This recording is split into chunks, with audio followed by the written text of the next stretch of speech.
Hello વિદ્યાર્થી મિત્રો, આપણે આજે ફરી એકવાર મળી રહ્યા છીએ. વિદ્યાર્થી મિત્રો, મારી યુટ્યુબ ચેનલ ઉપર મેં જે ફંક્શનની હારમાળા ચાલુ કરી છે એમાં ફંક્શન રૂપી એક નવું મોતી ઉમેરવા આજે હું જઈ રહ્યો છું.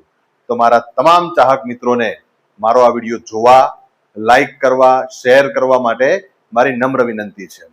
વિદ્યાર્થી મિત્રો, ધોરણ 12 ની અંદર ફંક્શનલ ગ્રામરનું એક વિશેષ મહત્વ છે, કારણ કે 30 ગુણનું ઓબ્જેક્ટિવ ક્વેશ્ચન પેપરમાં પૂછાય છે અને એમાંથી 12 ગુણનું ફંક્શનલ ગ્રામર પૂછાય છે. એટલે વિદ્યાર્થી મિત્રો, આપણે સમજી શકીએ છીએ કે 12 ગુણ આપણા માટે કેટલા મહત્વના છે. તો એ જ દિશામાં આગળ વધી અને આપણે નિરંતર નવા નવા ફંક્શન શીખીએ, સમજીએ અને બીજાઓ સુધી પણ પહોંચાડીએ. વિદ્યાર્થી મિત્રો, આજે પરીક્ષામાં ઉપયોગી એવું બીજું એક ફંક્શન સમજવા માટે જઈ રહ્યા છીએ. આજે આપણે કન્ડિશન ઇન ધ પાસ્ટ નામનું ફંક્શન સમજીશું. કન્ડિશન ઇન ધ પાસ્ટ નો મતલબ થાય છે ભૂતકાળની શરત. કન્ડિશન મીન્સ શરત અને પાસ્ટ એટલે ભૂતકાળ.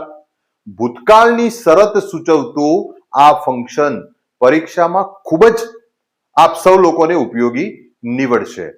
તો ચાલો વિદ્યાર્થી મિત્રો, આપણે આ ફંક્શનને સમજવાનો પ્રયત્ન કરીએ. કન્ડિશન ઇન ધ પાસ્ટ એટલે ભૂતકાળની શરત. જો આવું થયું હોત તો આવું થાત. આપણે જેમ અગાઉ સમજ્યા એમ ગુજરાતી ઉદાહરણ સાથે આ ફંક્શનની શરૂઆત કરીશું. દાખલા તરીકે, જો પોલીસ ઇન્સ્પેક્ટર સમયસર પહોંચી ગયા હોત તો તેઓ ચોરને પકડી શક્યા હોત. જો આવું થયું હોત તો આવું થાત. જો અમિતે સખત મહેનત કરી હોત તો તે પ્રથમ વર્ગ મેળવી શક્યો હોત. જો તેણે મને એની બર્થડે પાર્ટીમાં આમંત્રણ આપ્યું હોત તો હું ત્યાં ગયો હોત. તો આ પ્રકારના વિવિધ ફંક્શન, વિવિધ ઉદાહરણ આપણે આ ફંક્શન શીખવા માટે સમજી શકીએ છીએ. તો વિદ્યાર્થી મિત્રો, આપણે શરૂઆત કરીએ. Condition in the past.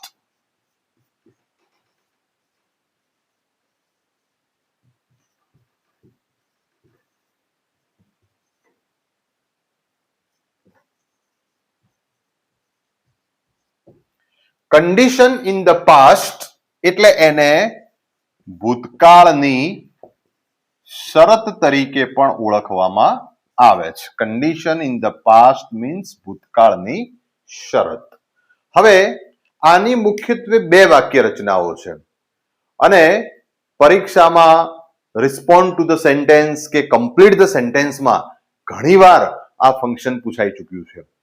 વિદ્યાર્થી મિત્રો, આની એક સરળ રીત, સરળતાથી આપણે સમજી શકીએ એવી સરસ મજાની રીત હું આપને સમજાવવા માટે જઈ રહ્યો છું. તો ચાલો આપણે એના કીવર્ડ્સ અને એની ફોર્મેશન વિશે સમજવાનો પ્રયત્ન કરીએ. ફર્સ્ટ, એના કીવર્ડ્સ. તો કીવર્ડ્સની અંદર વાક્યની શરૂઆતમાં ઇફ અથવા અનલેસ નો ઉપયોગ થાય. વાક્યની શરૂઆતમાં શું આવે? ઇફ અથવા અનલેસ. ઇફ નો શું મતલબ થાય છે? ઇફ એટલે જો તો. ઇફ મીન્સ જો તો. જ્યારે અનલેસ મીન્સ જો નહીં તો નહીં. જો નહીં તો નહીં. જો તો અથવા જો નહીં તો નહીં. બીજું એનું કીવર્ડ્સ હેડ પોતે છે. વાક્યની શરૂઆત હેડ થી થાય તો એ પણ કન્ડિશન સૂચવે છે. તો વિદ્યાર્થી મિત્રો, આપણે ઇફ, અનલેસ અને હેડ આ બંનેની વાક્ય રચનાઓ સમજવાનો પ્રયત્ન કરવાનો છે. તો આપણે સૌથી પહેલા ઇફ અથવા અનલેસ ની વાક્ય રચના સમજીએ. જો અહીંયા એની ફોર્મેશન, ઇફ અથવા અનલેસ ની ફોર્મેશન. તો વાક્યની શરૂઆતમાં ઇફ અથવા અનલેસ મુકાશે. વાક્યની શરૂઆતમાં ઇફ અથવા અનલેસ. ત્યારબાદ બીજા સ્થાને કર્તા આવશે. કર્તા પછી હેડ મુકાશે. હેડ પછી ક્રિયાપદનું ત્રીજું રૂપ with 3 પાસ્ટ પાર્ટિસિપલ ફોર્મ. એના પછી અન્ય શબ્દો આવશે. અન્ય શબ્દો પછી બીજું વાક્ય કોમાથી જોડાશે, અલ્પવિરામ. અલ્પવિરામ પછી ફરી કર્તા આવશે. વત્તા અહીંયા આપણને 3 વિકલ્પ મળે છે, વુડ, કુડ કે માઇટ. વુડ, કુડ કે might. Plus have plus with 3 plus અન્ય શબ્દો. તો વિદ્યાર્થી મિત્રો, આ છે એની ફોર્મેશન. વાક્યની શરૂઆતમાં ઇફ અથવા અનલેસ, પછી કર્તા, પછી હેડ, પછી પાસ્ટ પાર્ટિસિપલ ફોર્મ, અન્ય શબ્દો, આગળ કર્તા, વુડ, કુડ કે માઇટ. ત્રણમાંથી ગમે તે એક, હેવ પ્લસ with 3 પ્લસ અન્ય શબ્દો. આના આધારે આપણે એનું એક સરસ મજાનું ઉદાહરણ સમજીએ. જો અહીંયા તો if the police inspector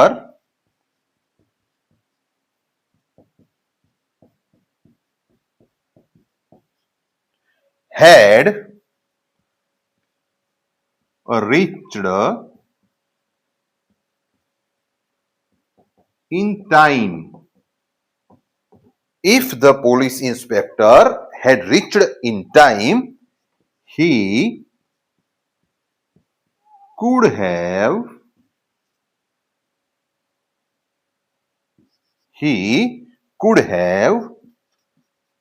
caught the thief. If the police inspector had reached in time, he could have caught the thief. જો આપણે કીધું હતું ને, ઇફ નો મતલબ શું થાય? જો અથવા જો અને તો. જો તો ઇફ એટલે જો, ધ પોલીસ ઇન્સ્પેક્ટર એટલે કે પોલીસ ઇન્સ્પેક્ટર, ઇન ટાઈમ એટલે કે સમયસર, હેડ રીચડ એટલે પહોંચી ગયા હોત. જો પોલીસ ઇન્સ્પેક્ટર સમયસર પહોંચી ગયા હોત, ઇફ નો આગળનો મતલબ તો. પછી શું આવે? તો. જો પોલીસ ઇન્સ્પેક્ટર સમયસર પહોંચી ગયા હોત તો હી એટલે તે, ધ થીફ એટલે કે ચોરને, કુડ હેવ કોટ પકડી શક્યા હોત. જો પોલીસ ઇન્સ્પેક્ટર સમયસર પહોંચ્યા હોત તો તેઓ ચોરને પકડી શક્યા હોત. આવું થયું હોત તો આવું થાત. બરાબર? હકીકતમાં બંનેમાંથી એક પણ થયું નથી, પણ આ ભૂતકાળ દર્શાવે છે અને ભૂતકાળની શરત છે. જો તો અહીંયા વાક્ય રચનાને આપણે કમ્પેર કરીએ તો વાક્યની શરૂઆતમાં શું આવ્યું છે? ઇફ. ઇફ પછી ઇફ આવે કાં તો અનલેસ આવે. કર્તા સ્થાને કોણ છે? The police inspector. ત્યારબાદ સહાયક ક્રિયાપદ આપણે શું મૂક્યું છે? હેડ. આપણું with 3 શું છે? રીચડ. અન્ય શબ્દોની અંદર આવે છે ઇન ટાઈમ. અલ્પ વિરામ પછી બીજા સ્થાને છે કર્તા હી. હી પછી આપણે વુડ, કુડ કે માઇટ ની અંદરથી કુડનો ઉપયોગ કર્યો છે. બરાબર? પોસિબિલિટી હોય તો માઇટ નો ઉપયોગ થાય, પણ અહીંયા પકડી શકવું જે શું બતાવે છે? એબિલિટી. એબિલિટી બતાવે છે એટલે આપણે અહીંયા કુડ મૂક્યું છે. બરાબર? ત્યારબાદ માઇટ ક્યારે આવે? દાખલા તરીકે આપણે એમ કહીએ કે જો તેણે મને આમંત્રણ આપ્યું હોત તો હું એના જન્મદિવસ ઉપર ગયો હોત. If he had invited me, I might have gone there. જો તેણે મને આમંત્રણ આપ્યું હોત તો હું એના જન્મદિવસ ઉપર ગયો હોત.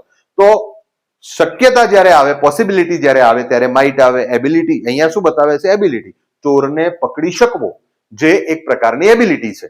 એટલા માટે આપણે અહીંયા શાનો ઉપયોગ કર્યો છે? કુડનો. કુડ પછી આપણું સહાયક ક્રિયાપદ છે હેવ. હેવ પછી આપણું with3 ફોર્મ કેચ નું with3 કોટ, કેચ કોટ કોટ, અને અન્ય શબ્દોમાં અહીંયા ધ થીફ નો ઉપયોગ થયો છે. વિદ્યાર્થી મિત્રો, ઘણી વખત જે પાછળનું વાક્ય છે એ પેસિવ ફોર્મેટમાં આવે, તો પેસિવ ફોર્મેટમાં આવે તો ફક્ત વાક્યની અંદર બિનનો ઉમેરો થાય. દાખલા તરીકે પ્રથમ વાક્ય આપણે એમને એમ રાખીએ છીએ, if the police inspector had reached in time. હવે મારે એનું જે કર્મ છે the thief એને આગળ લેવું છે, તો કઈ રીતે લખાશે? the thief could have, વધારાનું શું ઉમેરીશું? ખાલી been caught. The thief could have been caught. જો પોલીસ ઇન્સ્પેક્ટર ઇન ટાઈમ એટલે સમયસર આવી પહોંચ્યા હોત તો ચોર, ધ થીફ એટલે ચોર, could have been caught પકડાઈ ગયો હોત. અહીંયા કર્તાનો ઉલ્લેખ કરવાની જરૂર નથી. બરાબર? તો પેસિવ ફોર્મેટમાં પણ આ વાક્યને આપણે લખી શકીએ છીએ. હવે વિદ્યાર્થી મિત્રો, વાક્યની શરૂઆતમાં હેડ આવે તો કઈ રીતે ફોર્મેશન થાય એને આપણે સમજીએ. જો વિદ્યાર્થી મિત્રો, આપણે વાક્યની શરૂઆતમાં હેડ આવે તો એની શું વાક્ય રચના છે? તો એમાં કઈ વધારે ફરક નથી. વાક્યની શરૂઆતમાં આવશે હેડ, હેડ પછી આવશે કર્તા, કર્તા પછી with3. ફરીવાર હેડ મૂકવાની જરૂર નથી, કારણ કે હેડ અહીંયા ડબલ રોલ ભજવે છે. એક તો શોઈંગ કન્ડિશન, એક શરત સૂચવે છે, અને એક પૂર્ણ ક્રિયાનું સહાયક ક્રિયાપદ. બંને કામ અહીંયા હેડ કરે છે. શરત સૂચવે છે એટલા માટે હેડને આપણે વાક્યની શરૂઆતમાં લખ્યું છે. બરાબર? હેડ વત્તા કર્તા વત્તા with3 વત્તા અન્ય શબ્દો. બસ આટલો જ ફરક છે. પાછળની વાક્ય રચનામાં કોઈ ફરક નહીં પડે.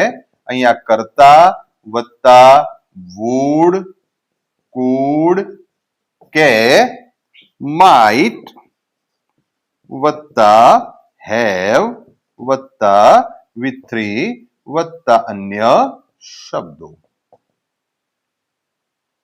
તો અહીંયા આપણે if અથવા unless ની સરખામણીએ ખાલી સામાન્ય ફેરફાર આપણે કર્યો છે. if અથવા unless ની જગ્યાએ આપણે શું મૂક્યું છે? હેડ. તો ચાલો વિદ્યાર્થી મિત્રો, આપણે આ વાક્ય રચનાનું પણ એક સરસ મજાનું ઉદાહરણ જોઈએ. દાખલા તરીકે example, had Anita learnt English speaking.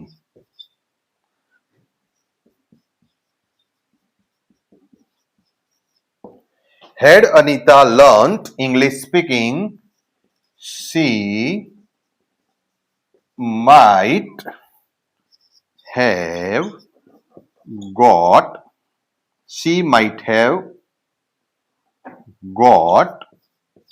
the visa. Had Anita learnt English speaking, she might have got the visa. જો અનિતા ઇંગ્લિશ સ્પીકિંગ, અંગ્રેજી બોલવું, જો અનિતા અંગ્રેજી બોલવાનું લર્ન્ટ એટલે શીખી હોત, જો અનિતા અંગ્રેજી બોલવાનું શીખી હોત આગળ જતા તો, જો અનિતા અંગ્રેજી બોલવાનું શીખી હોત તો, શી એટલે તે, ધ વિઝા એટલે વિઝા, might have got મેળવી શકી હોત. જો અનિતા અંગ્રેજી બોલવાનું શીખી હોત તો તે વિઝા મેળવી શકી હોત. જો આવું થયું હોત તો આવું થાત. બરાબર? અહીંયા વાક્ય રચનાને કમ્પેર કરીએ તો વાક્યની શરૂઆતમાં શું આવ્યું છે? હેડ. આપણા કર્તા સ્થાને છે અનિતા. with3 આપણું છે લર્ન નું with3 શું થાય છે? લર્ન્ટ. અન્ય શબ્દો તરીકે અહીંયા આપણે ઇંગ્લિશ, ત્યારબાદ અલ્પવિરામ, અલ્પવિરામ પછી ઇંગ્લિશ સ્પીકિંગ, અન્ય શબ્દો તરીકે છે ઇંગ્લિશ સ્પીકિંગ, ત્યારબાદ અલ્પવિરામ, અલ્પવિરામ પછી સીએ શું છે આપણો? કર્તા. વુડ, કુડ કે માઇટ માંથી આપણે માઇટ મૂકેલ છે. માઇટ પછી આપણું સહાયક ક્રિયાપદ છે હેવ. ગેટ નું V3 ફોર્મ શું છે? ગોટ. અને અન્ય શબ્દોમાં અહીંયા શું આવે છે? The visa. આની વિદ્યાર્થી મિત્રો નેગેટિવ ફોર્મેશન પણ હોય છે, નકાર વાક્ય રચના. એમાં ફક્ત નોટ મૂકવાનું આવે. દાખલા તરીકે, જો એણે મને આમંત્રણ ના આપ્યું હોત તો હું અહીંયા આવ્યો હોત નહીં. If he had not invited me, I might not have come here. એમાં કશું મોટું નથી, ખાલી ફક્ત આપણે શું ઉમેરવાનું છે? નોટ. તો આ એની મુખ્ય બે વાક્ય રચનાઓ છે. Let's see how to complete the sentence showing condition in the past. Condition in the past સૂચવતા વાક્ય ને પૂરું કઈ રીતે કરવું, સાચો વિકલ્પ કઈ રીતે શોધવો, એનું પણ આપણે એક એક્સરસાઇઝ સમજીએ. ચાલો.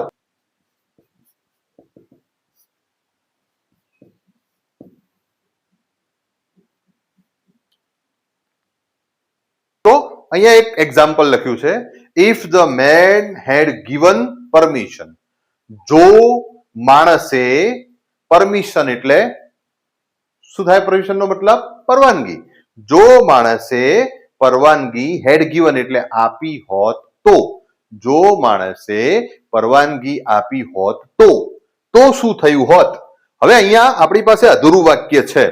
વાક્ય રચનાને આપણે યાદ કરીએ તો અહીંયા પહેલું સ્થાન કર્તાનું છે. જો માણસે પરવાનગી આપી હોત તો અમે મ્યુઝિયમમાં પ્રવેશી શક્યા હોત. તો અમે મ્યુઝિયમમાં પ્રવેશી શક્યા હોત. અમે એટલે વી. વી પછી બીજા નંબરનું સ્થાન છે કુડ, વુડ કે માઇટ. ચલો આપણે અહીંયા કુડ નો ઉપયોગ કરીએ. We could. ત્રીજા નંબરનું સ્થાન વાક્ય રચના પ્રમાણે કોનું છે? હેવ. We could have. પ્રવેશવું, એન્ટર્ડ. એન્ટર નું V3 શું થશે? એન્ટર્ડ. અમે મ્યુઝિયમમાં પ્રવેશી શક્યા હોત. મ્યુઝિયમમાં, ઇન ધ મ્યુઝિયમ. અમે મ્યુઝિયમમાં પ્રવેશી શક્યા હોત. ઇફ ધ મેન, જો માણસે પરમિશન એટલે કે પરવાનગી હેડ ગિવન આપી હોત તો વી એટલે અમે ઇન ધ મ્યુઝિયમ મ્યુઝિયમમાં કુડ હેવ એન્ટર્ડ પ્રવેશી શક્યા હોત. તો વિદ્યાર્થી મિત્રો તમને ફોર્મેશન આવડશે તો ફંક્શનલ ગ્રામરમાં કોઈ તકલીફ પડવાની નથી. આજ સાથે આપણે કન્ડિશન ઇન ધ પાસ્ટનું આજનું લેક્ચર પૂરું કરીએ છીએ. હું આશા રાખું છું કે તમામ વિદ્યાર્થીઓ મારા વિડીયોને નિહાળશે, એને લાઈક કરશે, શેર કરશે અને ઝડપથી બીજા તમામ વિદ્યાર્થીઓને મોકલવાનો પ્રયત્ન કરશે. આજ સાથે હું જીગર નાયક આપ સૌને અલવિદા કહું છું. આવજો.